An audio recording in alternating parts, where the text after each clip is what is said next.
How to enable or disable CSS gradient pre-multiplied alpha interpolations in Safari on iPhone X. And okay guys, sir, in your mobile phone, go to Settings.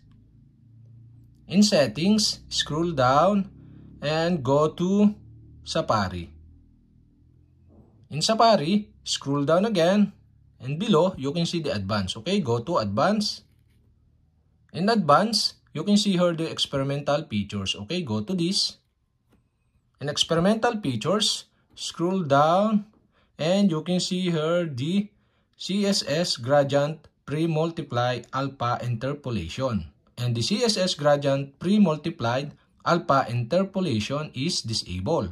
To enable this, you'll have to do is switch on the switch button on the right side. And okay guys, we have successfully enabled. And to disable again, you'll have to do is switch off the switch button on the right side. And okay guys, we have successfully enabled or disabled CSS gradient pre-multiplied alpha interpolation in Safari on iPhone X.